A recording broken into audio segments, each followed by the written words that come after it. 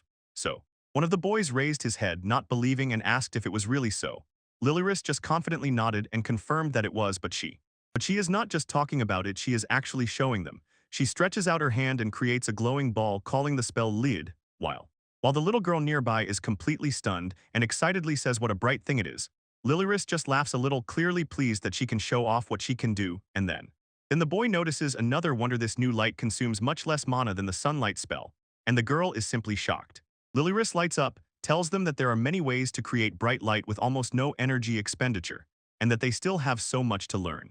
She stands before the whole group and announces the plan. First, we will check each one's magic levels because that is exactly what today's request is about. To get everything moving, Liliress raises her hand once again and allows the sunlight spell to flare brightly, setting the start SH. So she encourages the whole group, asks each to try to release their magic just like she does. And all the children simultaneously raised their hands. Sunlight burst from them and flooded the entire room with a huge wave. Liliress decides to move the lesson to the corridor. 12 people glowing like the sun at the same time is too dazzling, so the group sets off, and only after an hour does one of the children notice that their sunlight spell finally begins to flicker and fade.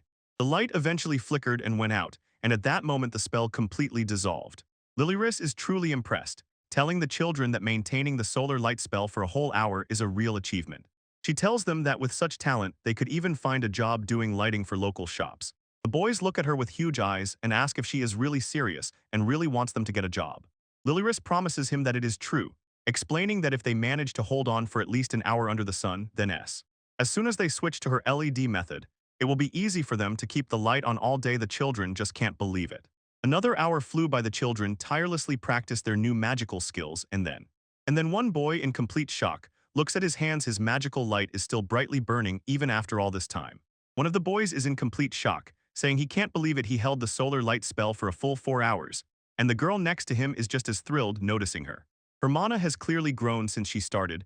Another girl adds that hers is still glowing too, and the rest of the group just stands in shock at what they managed. A little boy raises his gaze with new hope and wonders. Could he do even more? And Liliress smiled at him broadly and encouragingly, saying that he is right and that together they can achieve much more. Looking at them, she quietly promised herself that she would never again let anyone call light magic useless. And then again, when Red appears with a huge wooden tray, loudly calls Liliress and says that he finally returned with food.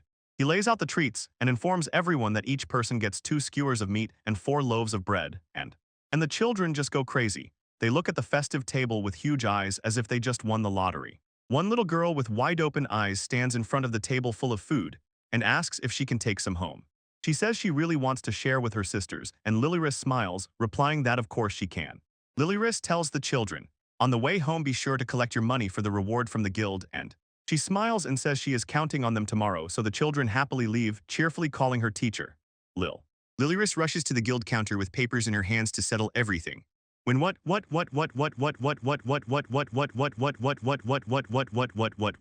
When the receptionist tells her how wonderful it was to see all those children walking with huge smiles on their faces, Liliress is noticeably touched by the compliment and simply quietly, sincerely thanks. She is clearly in a great mood. Alfred stands calmly nearby and Red watches everything. While the plates are being cleared, Red turns to Liliress and directly asks what she really feels about Lord Alfred. Liliress looks a bit embarrassed and asks him why he suddenly started talking about her husband. She blushes awkwardly and hurriedly explains. She doesn't hate him, she just has actually never met or talked to that guy. Red stands silently, a little worried about the situation, while Alfred walks away behind. Alfred appears and, catching Liliress completely off guard, tells her that she is trying very hard while he says that they met again. Liliress is so stunned that she can barely utter a word, as Alfred smiles warmly at her and says he is just glad to see her so healthy and cheerful. He reaches out and gently strokes her head, a simple, friendly gesture that it ends with him walking away and throwing a casual "see you" over his shoulder, leaving Liliress standing there too. Completely frozen, she puts her hand on her chest and wonders why her heart is beating so fast. She realizes that although she only knows him as a guild master, she truly feels safe next to him, and suddenly, like a blow, it hits her. She is married, and she absolutely should not feel this way about another man. Later, Liliress hears a wild rumor that some girl was once Kai's lover, and she finally completely loses it on Kaya, shouting that she did none of this on purpose, and he just stands there confused. Alfred tells Liliress that her facial expressions change so quickly that it's really funny, and he is a bit embarrassed, thinking to himself how sweet she is. We move on. Liliress tries to come to her senses, shaking her head, and reminds herself that in 3 years she will definitely get a divorce. Meanwhile, Alfred walks away upset, convincing himself that she will never be happy with someone like him, and that he will have to hide his feelings. Later, Liliress hangs out with Sarah, who smiles and says she is just glad that the children were happy with what they did. Sarah grabbed a huge pile of dishes and told Liliress to wait there while she takes them away, and that, while she is gone, Liliress looks at her light magic and thinks that this is a strong first step in her research. She really wants to figure out what else she can do with her power, especially if it helps the children. Suddenly, Alfred appears again with a pile of books and asks why she still hasn't gone home, which makes Liliress couldn't help but wonder if the guild master was just bored. but he instantly assures her that he actually has a lot of work. Alfred stands holding a wooden box and, as if it's no big deal, says that today he has a little free time. Lilyrus barely listens because she dreams of the muscles hidden beneath his armor, and Alfred notices her admiring gaze and tells her to stop staring at his body like that, and that might complicate things a bit. It makes him wonder if he is so ugly that she can't even look him in the face. Lilyrus quickly tries to explain everything, saying that it's not like that at all, and she gets a little carried away, laughing and telling him that his muscles are honestly simply divine. Out. Alfred looks at her for a moment, and his face softens into such a warm, tender smile. Still dressed, he leans toward her and teases. Maybe he can show her the real thing live, but only if they are in bed. Lilyrus's eyes open wide, and she completely loses herself, shouting that she wants to see the real muscles. She leans in way too excitedly and asks him when that will happen, or if they can do it right now, and sh. She even starts wondering to herself if she can touch them. Alfred looks like he already regrets the joke, so he quickly shouted no way and that he was just joking, leaving Lilyrus sulking, while Red watched this awkward scene from the side. Alfred's face flushes red, he raises his hand and says he might not be able to hold himself back anymore, and then he grabs Lilyrus's hands, looks her straight in the eyes, and with a serious expression says her name. She is completely frozen by surprise. He leans even closer and asks her how she would react if he said that he actually wants her. But even before she manages to understand the question, he does not let go of her hands and asks what she is going to do with it at all. Lilyrus completely lost it and started shouting that he is simply the worst, while Alfred stands nearby confused until she herself realizes what is happening. She blushes to her ears and shouts that she is married. She cannot believe that he just said outright that he wants her. She does not calm down, continues shouting, and even accuses him of supposedly cheating on his girlfriend. She grabs Kai and tells him that they are leaving here right now, leaving Alfred completely stunned behind as they flee. Alfred stands alone, looks down at his feet, and thinks that a guy like him simply does not suit someone like her. When they were leaving, Kai glanced at Lilyrus and tried to say something. His voice showed that he had something important on his mind. Kai tries to ease the tension, tells Lilyrus that she completely misunderstood the situation, and that the guild master actually just a guy who loves muscles, and this makes her freeze and ask herself if she really misunderstood everything so badly.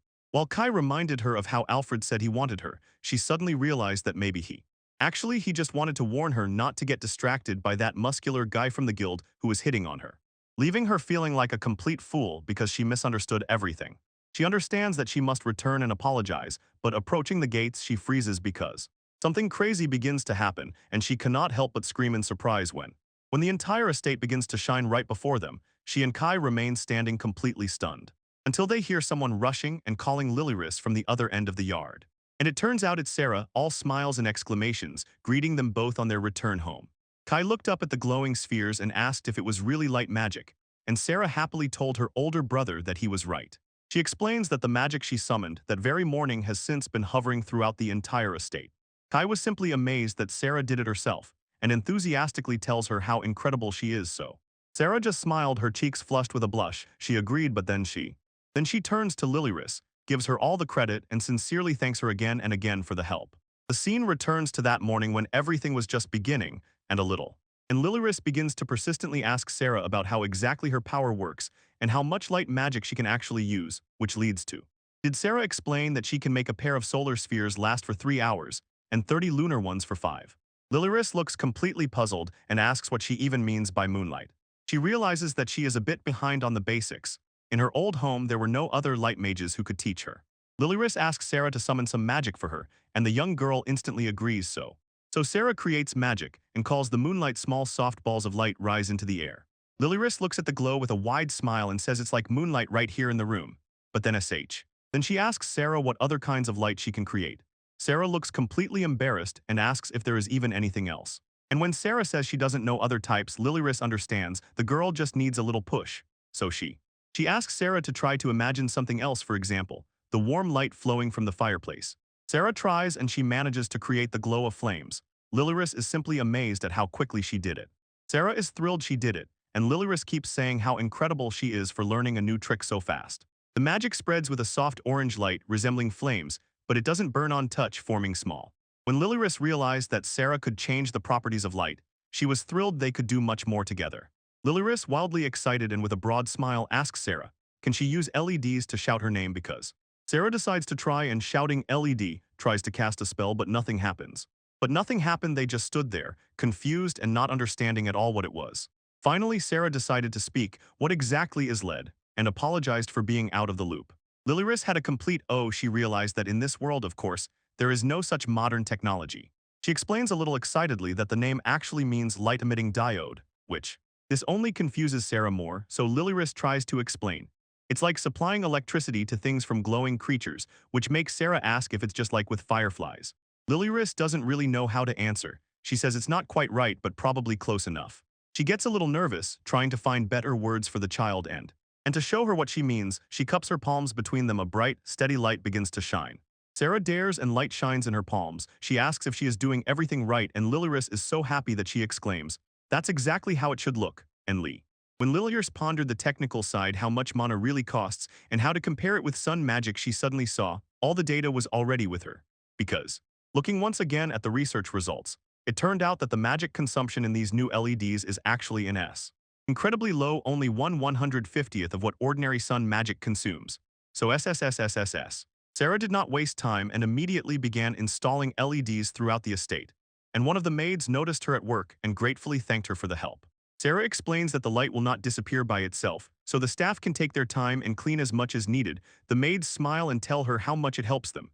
Meanwhile, Sarah just stands, frozen, and cannot believe her eyes. Her little trick so unexpectedly changes everything. From the outside, the entire estate shines brightly against the dark night sky. Light burns in every window. Later, Lilyr sits at the table with a pen and paper and tells herself that she needs to put it all together before she forgets. So she began marking mana points on the map, and with surprise noticed that the LED barely uses MP compared to fire, moonlight, or incredibly expensive sun magic. Lilyris reviews the notes. Magical power is usually measured by how long a person can maintain a sunlight spell with anything. Anything lasting more than 5 hours is considered a huge amount of mana.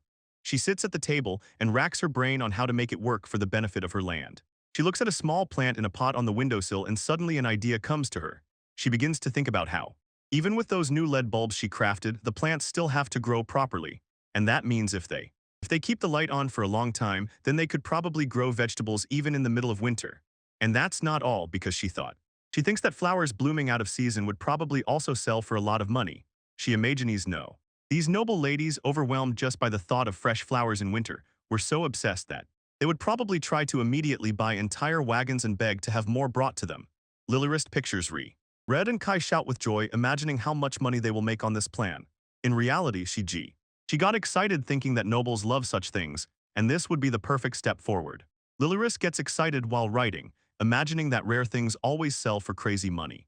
But suddenly she freezes and realizes there is quite a big catch in her plan, because markets in the capital and the nearest town are too far away, and the snowy roads are too dangerous for travel now, so the chance is too high that the goods will simply spoil while being transported by cart. She feels that her territory is in trouble, and it seems there aren't even many people here who would buy flowers. So she falls onto her desk, confused, wondering if there is still something she can truly help with.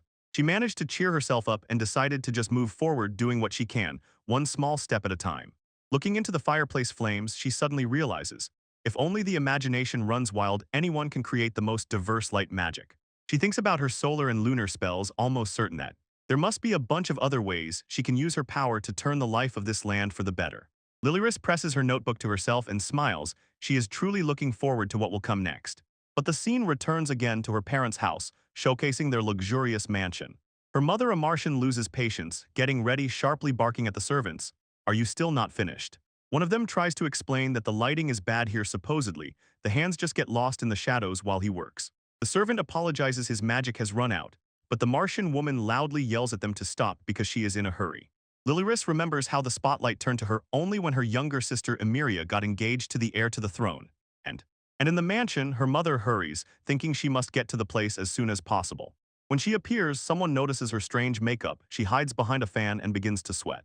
Finally, she looked in the mirror and froze, not believing her own eyes. She immediately explodes at the maid, shouting that she dared to look at her like that.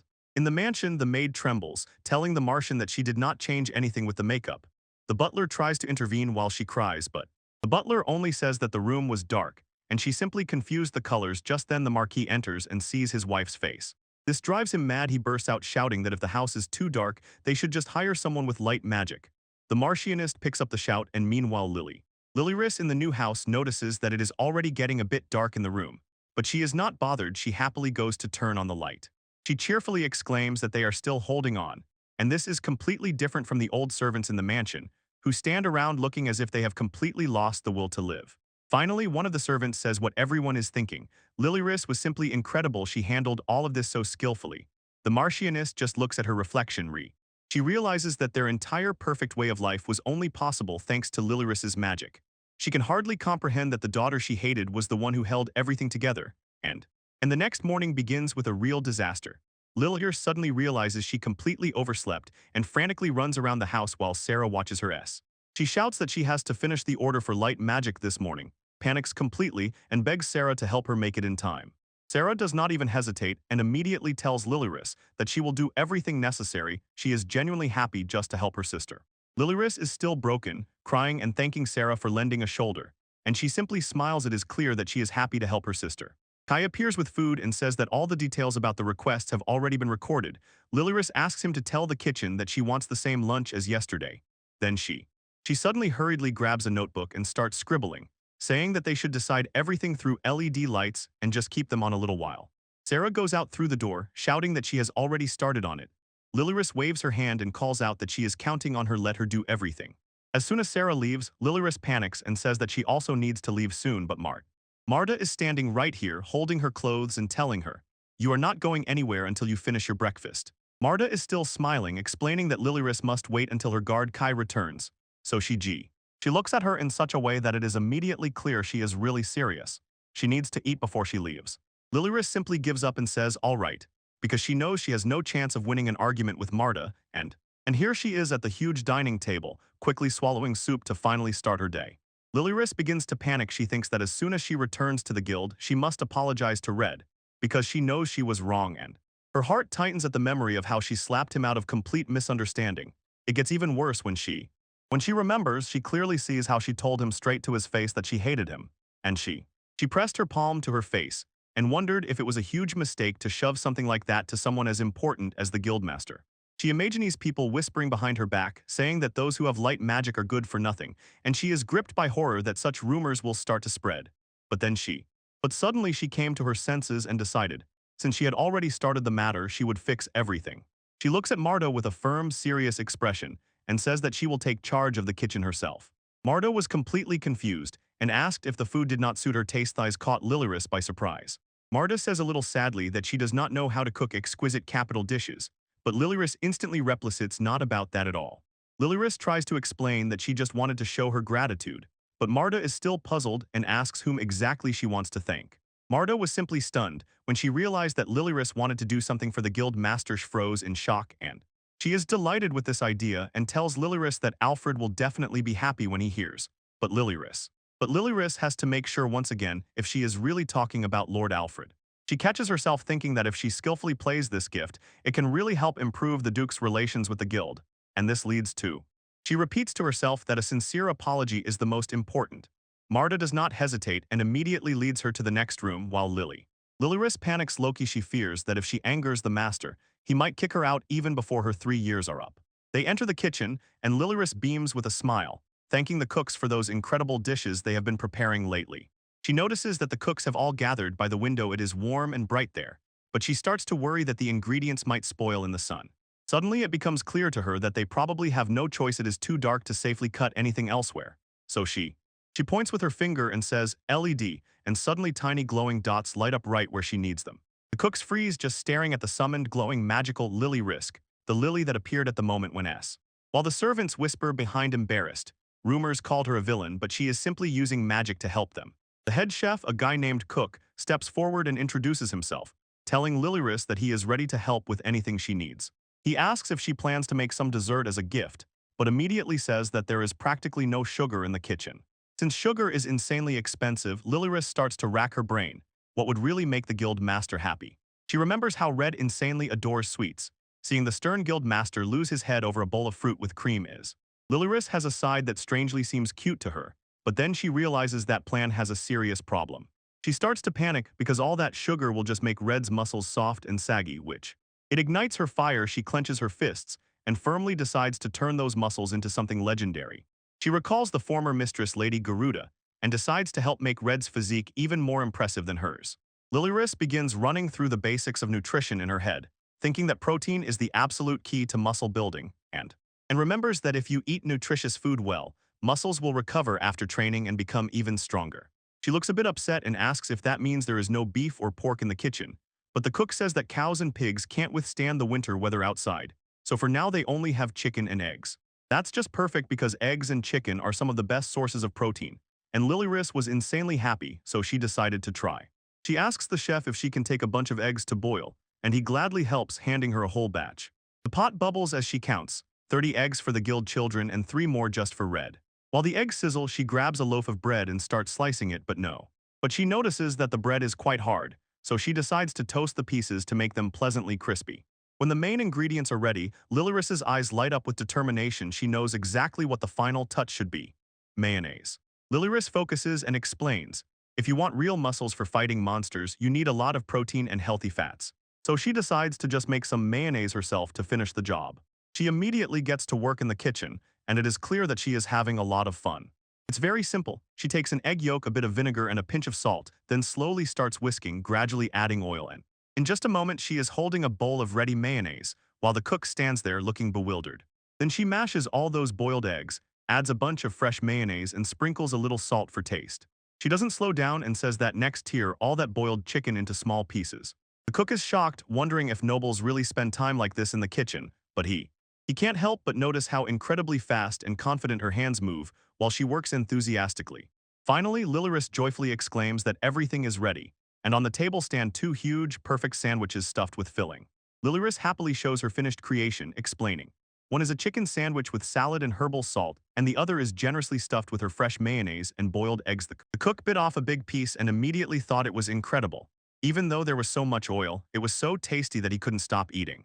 Lilyrys sighed with relief. Everything worked, and she thought to herself that mayonnaise was exactly what was needed, no matter what world she was in. Later she heads to the guild and, stepping through the entrance door, cheerfully calls out hello. The receptionist smiled and warmly greeted her and Kai, saying that all the children were already waiting in the same room as yesterday. Both nodded briefly and headed towards the group. A whole crowd of children had gathered there. They were shining with excitement and ready to take on whatever came next. Lilyrys was a little overwhelmed by the crowd and asked if there were more of them today, just as a young girl spoke up to get her attention. 2 smaller children were clinging to the girl, and she asked hopefully if they could also join the group. She had heard a rumor that even children not registered as adventurers could still receive a reward for helping.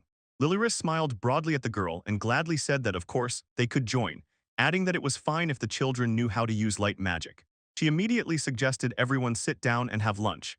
The children saw the bread and meat and began to shout joyfully how small they were. Lilyrys lifted the basket and winked as if to say, today she even brought extra boiled eggs for everyone. She told the group that they could safely take some home if they didn't manage to eat everything, and the children became even happier in anticipation of the food. But the fun suddenly breaks off when Red knocks on the doorframe and tells Lilyrys that they need to talk. She is completely stunned. Standing with the basket, she begins to feel that everything is becoming too awkward, thinking about how much she just wants to run away, but she tightly squeezes the handle of the basket and suddenly realizes she is the one who needs to apologize for what happened earlier. Red looks down and says he understands. Probably she doesn't even want to look him in the face now after how he behaved. But Lilyrys panics and shouts that he is completely wrong. Before she could stop herself, she blurts out that she actually wanted his muscles to weigh more than his face. Realizing what she just said, she immediately covers her mouth and Red stands blushing, not knowing how to react to it. Red lowers his gaze, assuming that Lilyrys now hates him, but she quickly says that she just got a little confused and she really wanted to apologize for how she behaved earlier. Nervousness overwhelms her again, and then she just loses control and, unable to hold back, shouts an apology at the top of her lungs for truly hitting him earlier. Red tells her that it is also his fault and admits that he definitely got ahead of himself there, so he is sure that she will never love someone like him. Lilyrys immediately agrees and says that she will not fall in love with him, but she says that it is mainly because she already has a man who is waiting for her. Red just stands there depressed while he freezes for a moment. It is clear that he is about to say something to her that will stun her. He looks at her and asks what she would do if he told her that he is actually her husband. Would she love him then? Lilyrys stands frozen, trying to comprehend that Red could really be the man she was going to marry. She looks at him stunned, her head spinning, and simply asks why he said such a thing at all. Lilyrys begins to think that a guy with good connections like Red should not be forced by parents into marriage, especially with someone he doesn't even like. She wants him to be free to fight for the woman he truly loves. And again her thoughts involuntarily return to Kai. She realizes that everything is quite complicated, so she gives him a bright smile and raises her thumb up, telling Red that she supports him. Red looks completely exhausted, barely able to understand why she supports his failure in love. Lilyrus suddenly comes to her senses, remembering why she came in the first place. She extends a large basket and, looking him in the eyes, says that she wants to make things right after how she behaved yesterday. She pulls out a giant sandwich and with a smile asks him if he has already had lunch, because she has already made a snack for him. Red stands stunned, doesn't believe his ears, and asks her to repeat what she just said. Lilyrus asks again if he has eaten, but Red sharply interrupts her, says it's not about food he wants to hear about. That moment before this, she says she wants to make amends for hitting him, but he instantly replies no, that's not the case. Red looks at the food in her hands and asks if she prepared it. Lilyrus says yes, although she herself thinks there is nothing special about it. Red blushes all over, covers his mouth with his hand, and quietly whispers to her thank you. He takes a big bite and says that actually it is very tasty. Lilyrus explains that with the sandwich she can eat meat and bread at the same time. And Red keeps nodding and chewing, keeps saying what a delicious piece it is, and Lilyrus just looks at him and is glad that he likes it. Red smiles widely at her and says that knowing she made it especially for him makes it taste much better. Lilyrus is flustered and only formally replies to, I try to seem modest, say that the taste is probably just because of the chef's signature herbal salt. She continues to repeat that she didn't do anything special, just cut and tore the ingredients. Red licked his finger and told her that what she did is quite enough for him. He looks with a curious gaze and asks if this is her first time cooking, wondering if he is really the first to taste her food.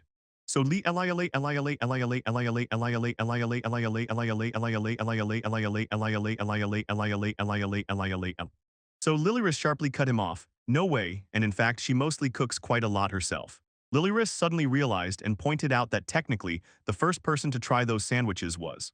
The chef was at the mansion again. Red suddenly had a tense look, and he mused aloud as if stealing her first time. Lilyrus sharply retorted, watch your words, and explained that the chef only tried a little.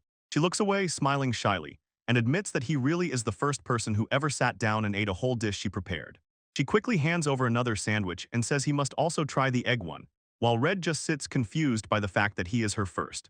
Red takes another bite and asks if this is some fancy dish from the royal capital, but Lilyrus starts saying that it is not like that at all, so Red asks where the hell they got it from, because he thinks this food is just incredibly delicious. He is simply delighted, says he could probably eat this forever, but then notices the local children, including Sarah, who are just standing and watching him. He sees how hungry they are and realizes he cannot keep all this just for himself. He smiled broadly and said he would share with everyone, calling the kids so they could be the first to take their pieces. Red leans back and starts handing out pieces of the sandwich to the local children, who are simply delighted and can't wait to try this food. Lilyrus looks at him and recalls how he just said he could eat her dishes forever, and now he gives everything away, not even finishing himself, and she stands watching him share with everyone. She blushes and turns red, confessing to herself in her thoughts how much she really likes him. Suddenly she flares up sharply and tells him he has to think about his muscles, and Red simply replies that he will bring a bunch tomorrow so he can eat. He is ready to eat everything she has, even saying he might skip breakfast to make sure everything fits. Just the thought that he might skip a meal completely drives her crazy, and she screams at the very idea. She launches into a huge lecture about how your body needs proteins and calories in the morning so it doesn't start breaking down muscles. Red is completely stunned by the sudden science lesson and begs her to stop because he already understands everything. But he still stands there, looking lost and asking what things like proteins, calories, or even muscle training really mean. Lilyrus holds her head in her hands, realizing that knowledge from her modern world is slipping away too quickly. She knows people here are just trying to survive and don't even think about nutrition, but Red just looks at the floor and quietly says he feels sorry for that awkwardness. He sincerely admits that he didn't really study much in childhood, so he imagines that Lilyrus probably feels disgusted by how little he actually knows about the world.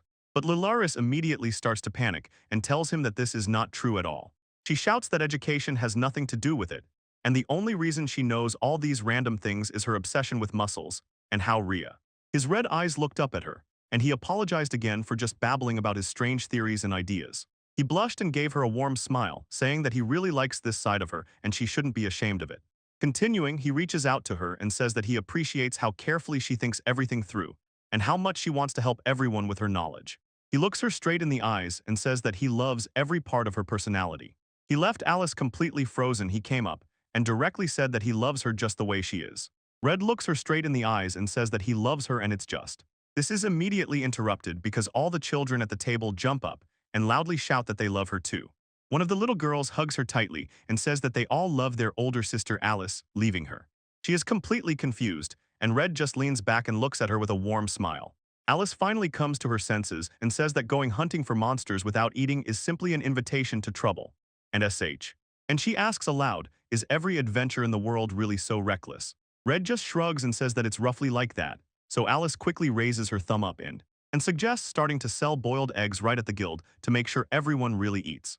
Red thinks for a moment, admits that it is indeed a solid plan, and soon after that, when the kids had eaten their fill, they gladly thanked Alice for the tasty meal and left behind only empty plates.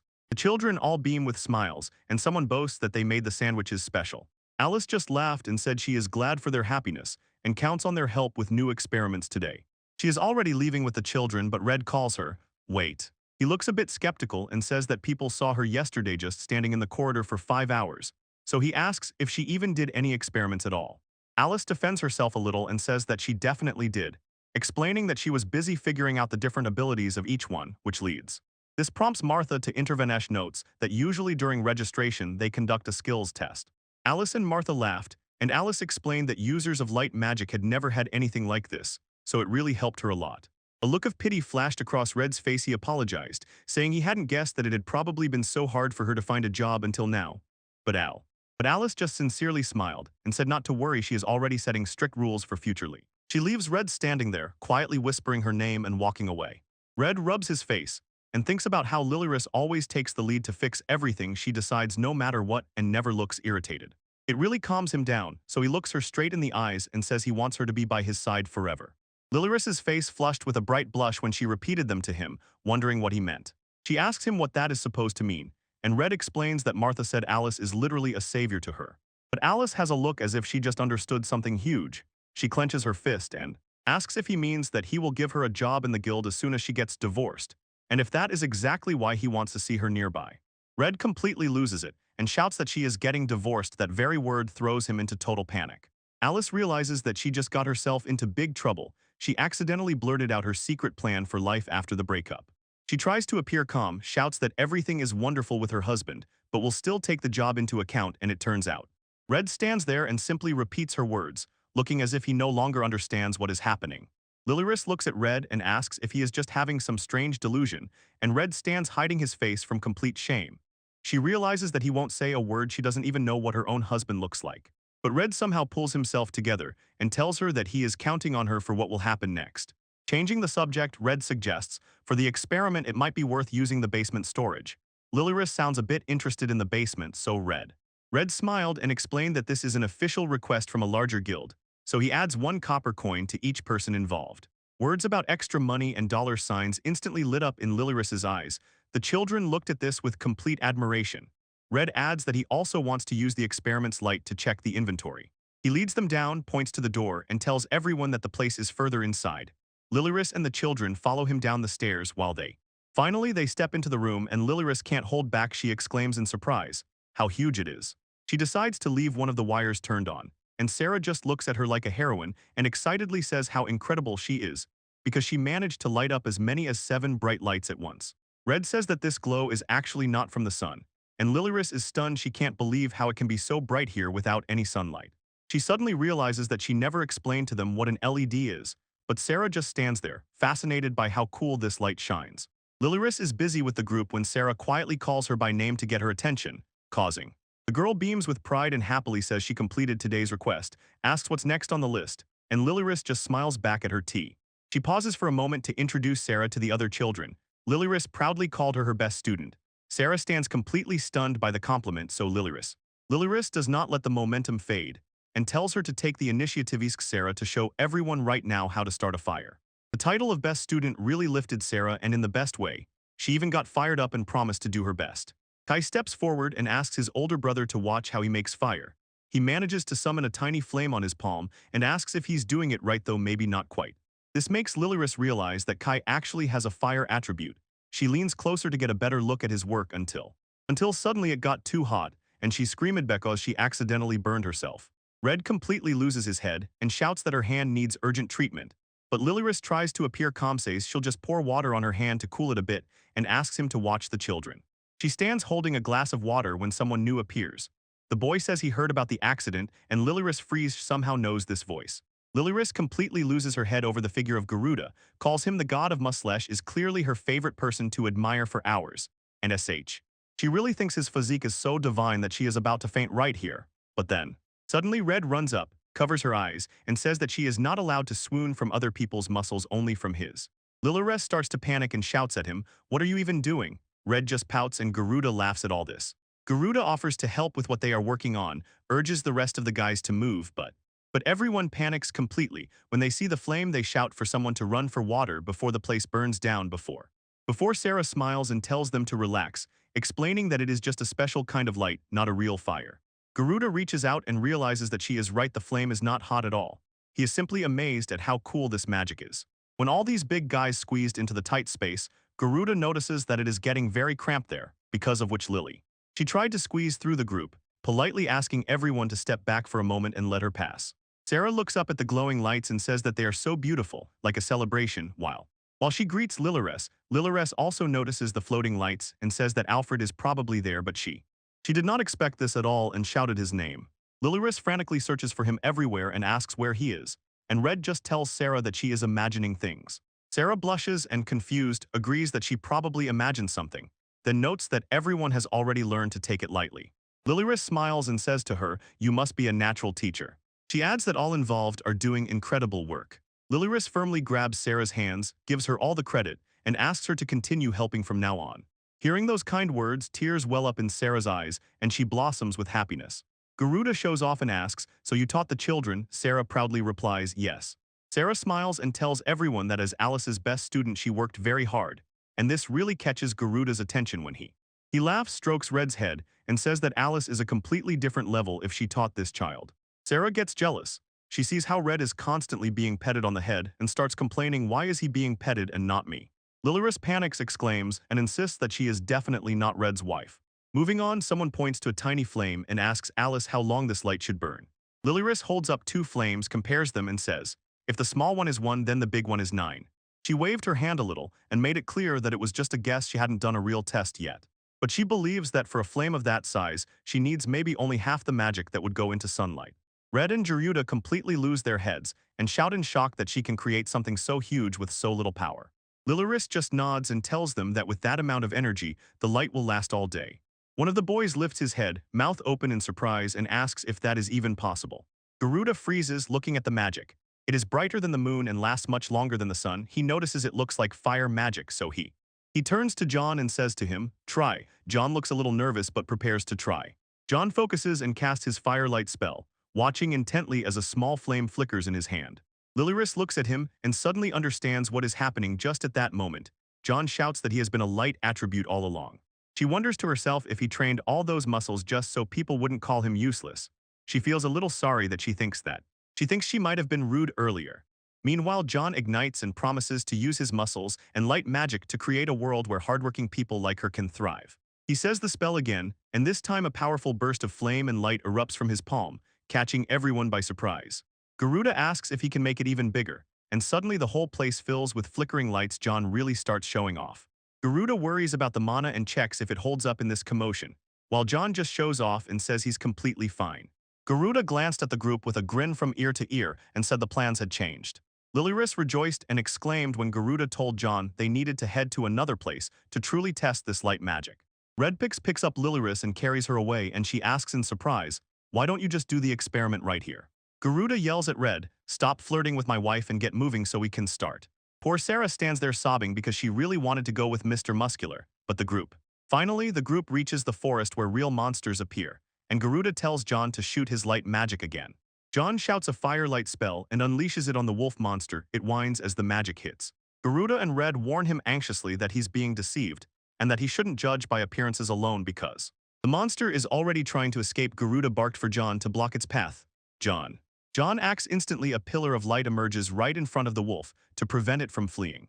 Garuda leans closer and says that he will actually touch the magic, while Red just stands and watches him. John gazes at the trembling light magic in his palm, watching it dance like a real flame. Red warns, the whole plan will fail if the monsters realize that the light is not actually hot.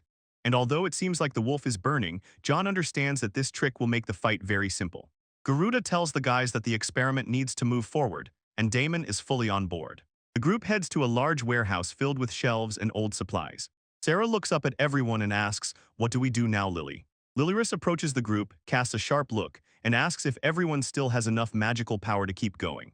Martha asks Sarah to start teaching the others about LEDs, and Sarah gladly takes on the task, although the younger children are completely clueless. Lilyrus prepares her clipboard and tells Damon that it's time to organize the warehouse they need to check the supplies and understand where everything is. Damon begins the tour, explaining that the sword at the entrance is just an ordinary specimen, because all valuable equipment is kept elsewhere. Lilyrus smiled brightly at Damon and said that he is extremely reliable, so he should lead the group. Damon instantly panicked, and not believing it, asks if she is really serious, considers himself just an ordinary guy and useless in battle. She does not back down. She tells him directly that in this warehouse he is the one who really knows where everything is, so he should believe in himself a little. She says that the right information can turn the battle much faster than just big muscles alone. She looks at him with a warm smile and says that everything he knows is his true strength. Lilyrus looks around the cluttered warehouse and asks, why is everything so simply thrown into different barrels? Damon thinks it's just because the barrels stand right by the door, so it's easy for people to stick swords in and leave. Lilyrus says that the whole thing is too sloppy, and suggests putting exactly 25 swords in each barrel so the count is clear, which leaves Damon simply speechless. He tries to explain.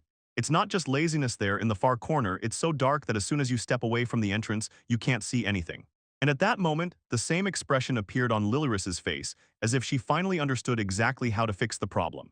Lilyrus is a little embarrassed for jumping ahead, quickly apologizes but she decides, since they've already started, let it be full. She summons her main magic to illuminate everything around. When the light fills the room, she realizes she put a mountain of mana into it, and begins to wonder how long it will last, which makes it a perfect moment for a small experiment. She thinks how wonderful it would be if she got paid for this, especially considering that a long charge would mean she wouldn't have to come every day. She calculates in her head, if ordinary light magic usually costs 1 coin per hour, then 3 coins for 8 hours of LED light is simply a gift. And then reality hit, 90 coins per month just for light. For most, this is simply unaffordable. She begins to worry. The shops in the city she saw did not look wealthy at all, and she even wonders if anyone will pay for light magic at all. Old memories of being told that her magic was worthless creep back again, and she feels the trauma starting to take hold of her. Suddenly she starts slapping her thighs as hard as she can remember. I recalled a trick from social media. They say if you hit your leg 5 times, the brain will stop overthinking and finally focus only on the pain. Lilyrus slapped her legs and sharply told herself snap out of it. She needed to switch and focus on the task. So she realizes that if this area does not start to improve, her light magic will never get a chance to shine. And that means So she will have to come up with other ways to use her power, not just to light up rooms. At that moment, Damon runs up and asks if her legs are giving out, and she quickly says no. She just got a little too carried away, and Damon is left completely puzzled when he folds his hands together and starts apologizing again and again, admitting that he never expected the adventure job to turn out like this. Indicating that, although everyone says these weapons are for emergencies when monsters cause complete chaos, Lilyrus takes out. She suddenly felt that she had completely misunderstood everything. She asks if these types of weapons are really not meant for buying or selling. And Damon explains that they are usually just lent to novice adventurers who are broke or used for training. Damon explains that this weapon is kept at hand for anyone without equipment, so that in an emergency it can be used and for Lily risk. She stands, looks at the equipment, and thinks that it is intended for everyone who lives here. She finally understood. These were precious tools kept ready at all times to protect people from monster attacks. Damon says that when the room is well prepared, it makes a huge difference, especially when he raises the sword and sees that it is rusty and chipped. Even the handle seems shaky and as if it is about to break. He says that he would not have noticed those flaws if she had not made the room so bright. Lilyrus understands. Just seeing is not enough, you need to see everything clearly. Just then Sarah runs up, breathlessly telling her that everyone has already learned to use light magic and Lilyrus is so proud, telling the whole group of children that they are great and how wonderful it is that they all succeeded.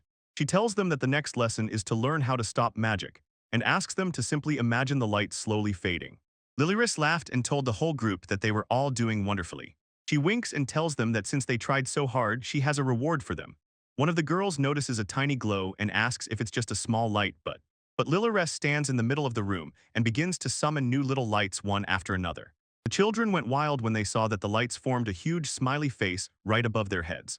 Everyone is just delighted, shouting how cool those things are. Sarah, a little embarrassed, asks Lilyress what happened to the experiment they were supposed to work on. Lilyress simply gives a big thumbs up and says that this is a real experiment, explaining that all of this is to check if they can freely control the magic of light. She claps her hands and decides the lesson will end with a competition. Her goal is for everyone, while she counts to 10, to draw with their spells whatever they want, and she assures that neither the size nor the number of lights is limited. One girl asks if she is doing everything right, and shows a huge flower made of glowing dots. The other children cannot believe how beautiful it looks. All the children go crazy with joy, running and shouting happily, playing with the glowing magical lights. Kai says that this magic contest reminds him of the Great Swordsman's Tournament, and Lilyress suddenly repeats this name. She immediately begins to dream, her eyes sparkling. Won't the whole event be filled with huge muscular guys? Kai smiled widely at her and said that exactly that's why he explains that in every region knights hold their trials to decide who will go to the capital, but with a smile adds that Sir Alfred lets them pass every time. Lilyress asks with interest if adventurers can also jump into the competition and compete, which makes Kai look a bit puzzled. She starts thinking about who would win in a fight, the guild master or Lord Alfredend. This quite unnerves Kai. Kai asks her what she is thinking about, and she waves it off, saying she hadn't really thought much about it. But in her heart she secretly thinks that Red is probably stronger, and Kai just doesn't want to call his boss weak. She imagines Alfred as an ordinary, not muscular guy, and regrets that he is not so muscular. Lilyress asks if any money is paid for winning the tournament, and Kai replies that in the qualification they only give medals. An idea comes to her, to offer some prizes for their little contest, and she starts racking her brain about what the children would like. She thinks the idea with medal is really solid, so for now she puts it aside in her mind for later. Since she needs to find cool prizes, she decides to go to the city to look, but first she returns to Sarah and says that she definitely also needs to participate in the magic contest. Sarah begins to panic and, stammering, mumbles that she is not a creative type at all. Lilyress says that it is not necessary to make an exquisite drawing, you can just try to write letters with your magic. The idea of simply writing letters immediately lifted Sarah's mood, and she gladly agreed to try. Lilyress announces to all the children, "You have 2 hours before the contest starts, so it's better to start training right away." And then she asks Kai if he wants to go shopping with her to help choose everything. Lilyress and Kai were walking together when suddenly they heard someone calling her. It was a mustached man who stopped them to say thank you for the magic of sunlight she used recently, and added that he is just glad she is still around. Lilyress humbly apologized for all the inconveniences and said that she is still learning to manage her time properly. But he just waved it off and said that it is not a problem, and that everyone is actually very grateful to her for the help. She tells him that it is not a problem at all, but then she begins to explain how the business side of things works, and says that payment usually varies depending on how much time the work takes. She told him that they would no longer be able to supply light for so long at the same low price. The guy rubs his head and agrees, feeling a bit embarrassed that he hadn't thought about the cost. Lilyress clarifies, they don't even use real solar magic, it's something called lid. She politely bows and says that they will soon announce the regular price for the service, so he must definitely place an order as soon as everything becomes official. The man with the mustache says he would be very grateful for the help, but notes, if the price jumps too much it will be difficult. And he is not the only one excited. Another guy recalls how incredible the light was yesterday, and calls the LEDs simply the best. Even a local woman says that it is much brighter than moonlight, so at night she manages to get a lot of work done. Nearby, the blacksmith sincerely admits, if he could, he would hire Lilyress every day. Kai looks around at all the happy people and notices that light magic is clearly insanely popular. Lilyress begins to think that they need to find a price not too expensive and not too cheap, and suggests a monthly subscription for the whole house for 5,000 yen. Kai just stands there, confused, repeating subscription, as if he doesn't understand at all what she is talking about. Lilyress excitedly explains that this is just a service people use for a fixed monthly fee. She decides that these LEDs must definitely be turned into a subscription, maybe, charging 3,000 yen for one room or 5,000 for the whole building. And then the idea arises, just charge a fixed fee for each room in large places, like estates or hotels. Lilyress believes that allowing people unlimited use of these bright LEDs is exactly what is needed. It's much better than daily payments and will definitely attract a bunch of customers. She stands and wonders if 3,000 yen per month is really a fair price for an ordinary family. Walking through the city with Kai, she sadly says that the duchy will remain poor if they don't start bringing in money from outside, so she asks him if they have anything else to sell. The cook looks very worried, explaining that sugar is a real luxury that most simply cannot afford. Suddenly, Lilyress has an idea. Let's sell sweets, she suggests, looking for something from cold regions like maple syrup. She gets even more excited thinking about the forest and wonders if they could just go out and gather a bunch of wild vegetables to sell. But then she remembers the danger and notes that the forest is actually teeming with monsters. Kai agrees and tells her that probably no ordinary person would even step there, it's too dangerous.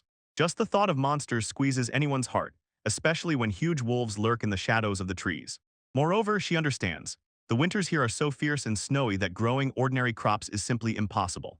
Lilaris begins to realize that the icy cold is not the only thing keeping this place in poverty. In the wild, there should be plenty of food, fish, meat, vegetables, but because of the monsters, no one dares to go and get it. She looks around and thinks, this place is a real prison colony, and the problems here are much deeper than she ever imagined. The mines are completely forbidden. You can't even step there, monsters will immediately chase after you, so sh. She stands in the middle of the city and just watches people pass by, noticing how rough they all look. Suddenly it dawns on her. In the entire duchy, there is not a single person who looks like they have eaten properly in a long time. Even after the bad treatment she received in the capital, Lilaris suddenly notices that she actually looks like the healthiest person on the street. And honestly, it annoys her because of me. She starts looking for a way to really make this place successful. She walks through the city, thinking about how Alfred does so much to protect everyone, while she, as the Duchess, feels like she has done nothing. She looks at the local workers and realizes, no wonder they are all so disappointed in her. Lilaris breaks down, grabs her head, and groans that she must act when her brain is spinning so fast, and Kai just watches her panic and she sinks deeper into panic, complaining that she can't find anything to do and has no idea what to use as the grand prize of the contest. Kai tries to help her come up with ideas, asking if she is looking for something specific that children would like. And at that moment, Lilaris's eyes lit up when she saw a shelf full of wooden bears and snowmen. She completely melted at their cuteness. She stands blushing, covering her face with her hands while someone greets her, and when she turns around, she sees an older woman sitting behind the counter. Lilaris is still completely immersed in the atmosphere of the shop.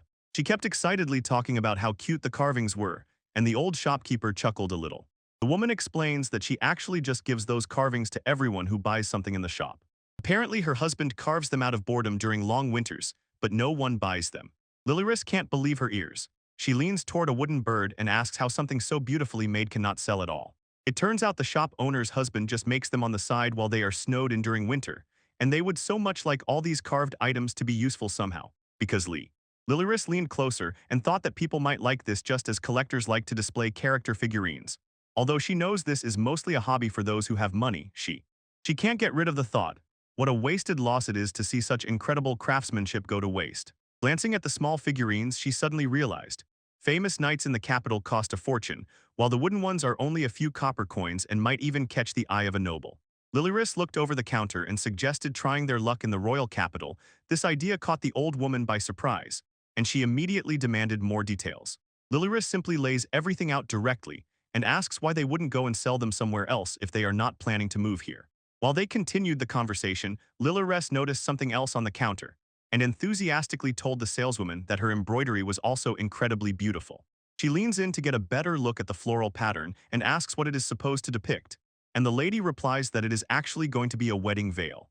Lilaris mentally tells herself that such an item is a true once-in-a-lifetime luxury, then asks the lady how much time is needed to complete something so detailed. And the seller just smiles and asks if Lilaris is going to marry the guy she brought. Lilaris completely loses her head, shouts that it absolutely cannot be and is totally impossible. She begs the shopkeeper not to say such frightening things even as a joke because she realizes that she probably went a bit too far with the refusal. And the old woman just laughs and asks if the man with her is jealous, because she believes jealousy is just a way to show love. And Lilaris only thinks, jealousy is the least of her problems because she is technically married to a man whose face she hasn't even seen yet. The saleswoman resumed her work and without raising her eyes said, I will make this veil in a month, and I won't even touch the next one until summer comes. Lilaris is confused after all. It is already summer, and she asks if this really means that finishing the next part will take a whole year. She continues and asks if this lady does only this work at this time of year, trying to understand why is the schedule so strange? The lady explains, winters here are so dark that she can't even see the colors of the threads and this almost destroys any chance to embroider. This is it. Finally, something clicked in Lilaris. She understands. The lack of light is the only thing holding back the production. So she points to the pattern and asks how long it will take to apply the same floral design on a small handkerchief. The seller tells her that one flower takes a day and the whole pattern takes a week. And Lilaris is simply shocked at how fast she really works. Lilaris is in a panic. She just realized that making the handkerchief that her sister Emiria gave to the prince took more than a week. And that means. It turned out that the shopkeeper's speed is actually crazy. but the lady just smiles and asks why such a handkerchief is needed at all. Lilyrist got excited and told her that it will definitely sell out, especially among nobles who adore such things. The old lady says she has one more piece of advice, and she heads to the door saying that it is hard to see the colors inside and asks for just a second. She pulls out a basket full of beautiful ribbons, and Lilyrist just goes crazy over how cute they are. The saleswoman shows the embroidery and hints that she could even decorate her own hair with it, and this makes Lilyrist freeze. She starts reviewing all the options while they are outside, and keeps getting distracted because she likes every option she sees. She has to pull herself together and remember that she actually came to buy prizes for the children, not just to shop for herself. Kai notes that the ribbon might be a bad prize if a boy wins, but Lilyrist is still fascinated by how nice they look. Lilyrist looks closely at the ribbons and decides, since she is already here, she also wants to buy something for herself. A brilliant idea occurs to her, and she, full of anticipation, says she definitely knows what to buy. Lilyrist finished shopping and hopping left the store with a bag, quietly whistling some melody. She runs into Red, who looks at her surprised and asks if her experiment is already over. He says that he actually thought Garuda had already taken her away from here, but stars shone in Lilyrist's eyes, and she asked where Lady Garuda was, and Red just looks at her with an empty gaze. He pinches her cheek and says that it's disappointing, but the person she is looking for will not return, no matter how much she hopes. Red looks intently into her eyes and asks if she means to say that he is not enough for her. Lilyrist simply replies dryly, yeah, and this drives Red crazy. He yells at her for such honesty. But he does not back down. He leans closer and tells her that he will kiss her here and now. Red moved too close and Lilyrist just snapped. She shouted that she absolutely does not understand what he is talking about, that it is unacceptable, and whether he even hears himself. Red looks away, blushes a little, and mumbles something about Garuda being a jealous nature that. And something clicked instantly in Lilyrist. She exclaims that she finally understands what is going on here. She freezes to comprehend this and asks him to explain whether he really tried to shut her up just because she kept praising Garuda. Understanding overwhelms her with full force. She covers her mouth, blushes, and asks if he really meant to do it with a kiss.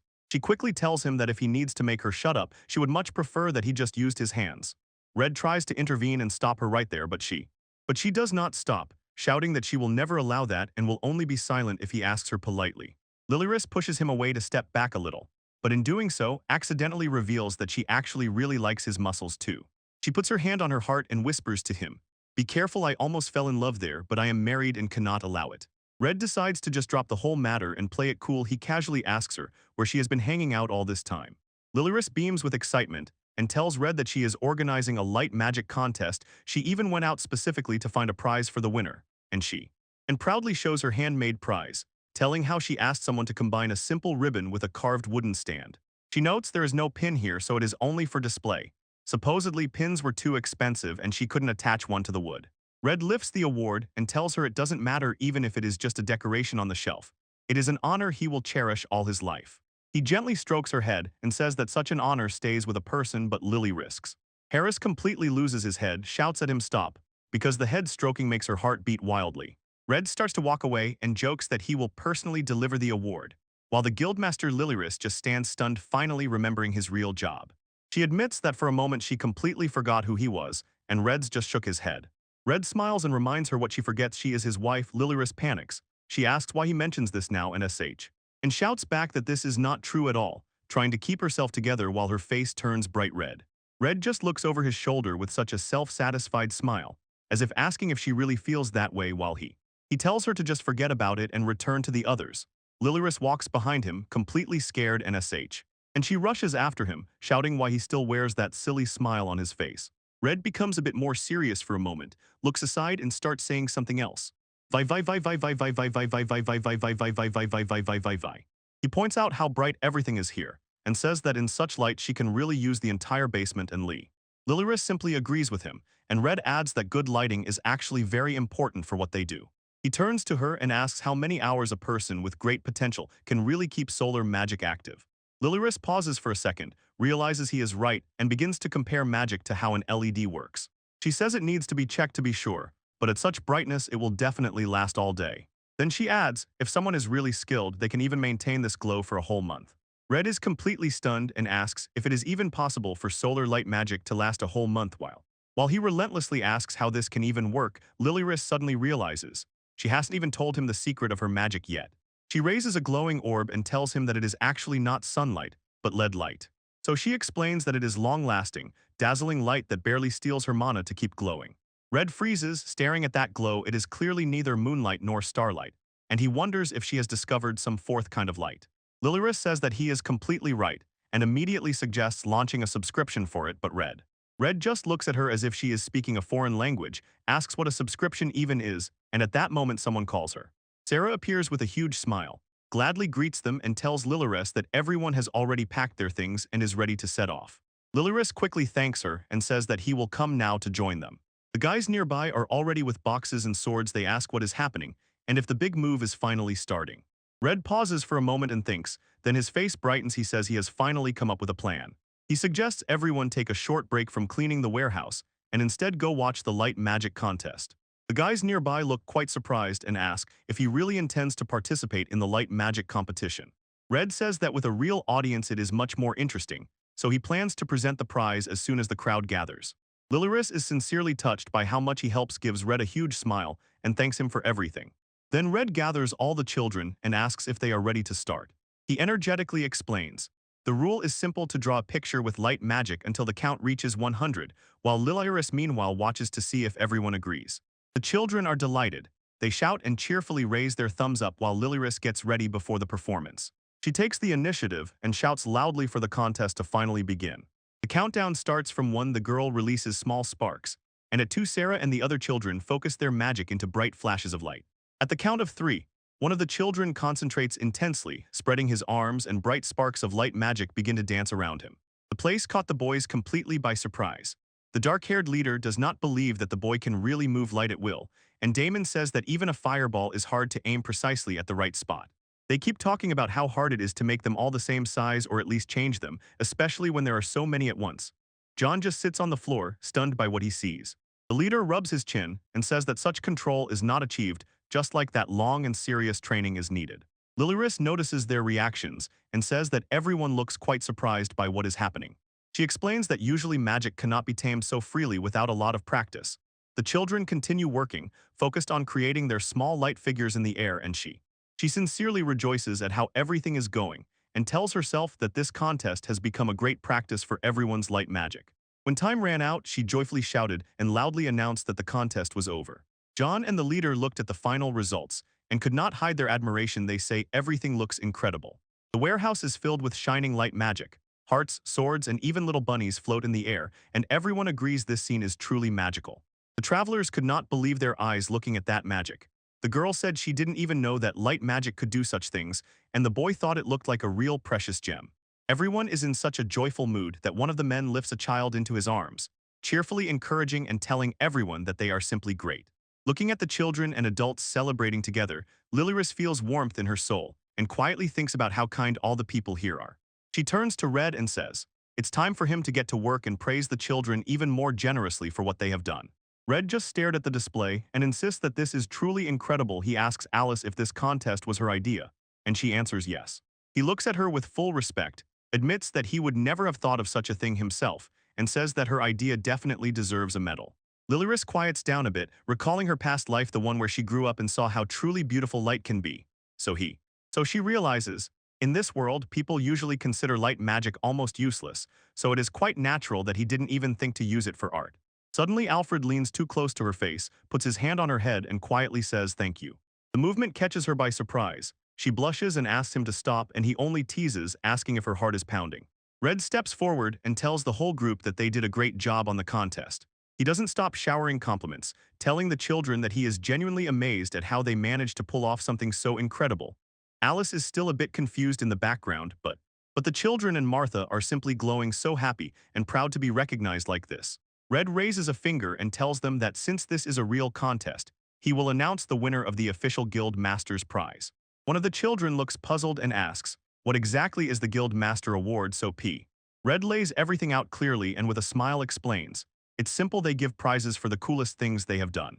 He leans toward Alice and whispers to her, look at this. Then he casts his eyes over all the shining paintings on the walls. Everything is truly magnificent, but one thing stands out. He lifted the sword of light, said enthusiastically that it is truly incredible, and jokingly added that with it he could destroy any monster. One of the boys almost loses his head, pointing at himself and shouting that this sword is exactly the one he made. Red hands the award from the guild leader to the boy who made the sword, sincerely congratulating him as he extends the prize. The other children jostle around to get a look, lose their heads over how cool this medal is, and shout how amazing it is. Martha is just as thrilled, tells the boy how lucky he is, and begs him to let her see the award up close. Red speeds up the course of events, raises a hand to announce that the Alice Award will be given next. Everyone looks surprised that there is more, but Alice just smiles and tells them she never said there was only one award. She hands the next prize to Sarah for the cute bunny, sincerely congratulating her, and the girl's face shines. The entertainment does not stop. Red points to John, and he announces to everyone that the next winner will be chosen by the big guy himself. John thinks for a moment, then points to a light piece of some meat and says he wants exactly that. The boy who made it starts celebrating with joy.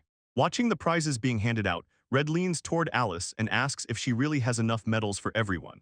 Alice doesn't even blink and tells him. Of course she does, especially after they manage to pull all this off in just one day. Lularis looks at the group with a wide smile and asks Red if he doesn't think everyone deserves recognition.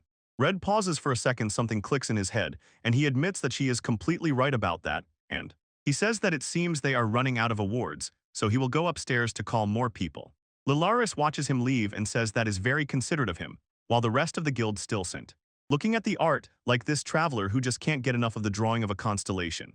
Nearby people notice the details and excitedly say what a clever move it was to direct the light exactly at the ceiling. A couple stands near the glowing heart, and the boy says how romantic it is to use lights for such a confession. Another guy says with relief that he's glad no one else has caught his favorite thing yet, while Meanwhile downstairs, a man is going crazy at how that boy managed to arrange so many light spheres in less than 2 minutes. The boy just smiles, explains that it's all just a paper drawing, and then asks his older brother to see what he will do next. The boy waved his hand toward the wall and told the lights to disappear. The grid of glowing spheres, as always, shifted. Everyone watching goes wild. People shout how incredible it is and ask if he is really just copying the drawing from a sheet of paper. Lularis stands stunned. She thinks the child is a true genius because she herself would never have thought of something like that. She imagines the future. If they have this technology, someday they could put up huge screens together. Her thoughts race. She imagines drawing with light in the night sky, perhaps even showing scenes from another world, for example, dragons. Lularis just smiles to herself, imagining how fun it will be, and looks at Red. The woman nearby looks deeply moved, saying she can't believe she had to see something so wonderful. She approaches Red and asks if he has a minute, saying that she really wants to talk to him alone. Lularis suddenly became terribly confused, burst out screaming in response, and asked, "What's all the fuss about?" She pretends as if nothing happened, says she just gave in to the moment because of that magic, and because he really called her his wife. Kai sharply pulls Lularis out of her thoughts and asks if they are finally done for today. She is clearly surprised by such a sudden question, but she quickly puts on a smile and tells everyone that the quest is officially over, time to go home. Kai waves his hand and agrees happily, and then, like when Red left, there was a feeling that he was even more clueless about what was happening than anyone could imagine. Lularis walks calmly, thinking to herself that she doesn't care how everything will turn out. Nearby, the guys are just hanging out. One says he is here only because he is a fan of muscles, and the other promises not to interfere in the private life of his favorite person. Lularis gets lost in feelings again, just thinking about the Red and the miracle. She wonders if he says such things to anyone else besides her, and at that moment, Kai calls her to get her attention.